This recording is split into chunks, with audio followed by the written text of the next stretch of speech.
સો સારણગાંઠ થયું છે કેવી રીતે ડાયગ્નોઝ કરવાનું હોય?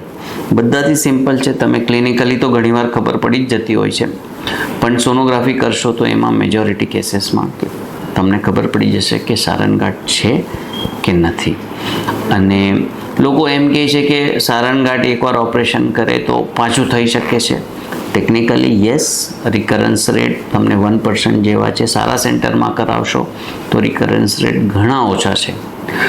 બીજું એક વસ્તુ કન્ફ્યુઝન રિકરન્સમાં એવું છે કે બીજી વાર થવાનું, તમે લેફ્ટ સાઈડની સર્જરી કરાવી હોય અને તો રાઈટ સાઈડમાં થઈ શકે છે, એ રિકરન્સ ના હોય, એ બીજી સારણગાંઠ નવી ડેવલપ થઈ છે, એટલે એ બાજુ બી ઓપરેશન કરાવવું જોઈએ અને ત્યાં પણ તમારે જાળી મૂકવી જોઈએ.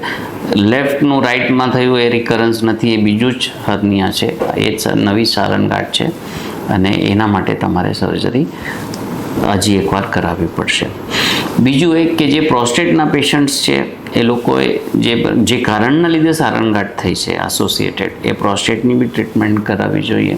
જે પેશન્ટને વધારે પડતી ખાંસી ઉધરસ કે એને ટીબી છે તો ટીબીનો બી સાથે ઈલાજ કરાવવો જોઈએ.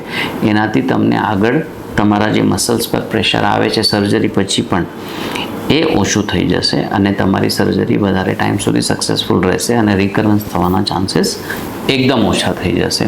સો નોટ ઓન્લી સારણગાંઠની સર્જરી, હર્નિયાની સર્જરી, બટ જે કારણના લીધે તમને સારણગાંઠ થયું છે એનું બી ટ્રીટમેન્ટ કરવાનું એટલું જ વધારે ઇમ્પોર્ટન્ટ છે. એ કાયમ યાદ રાખવું.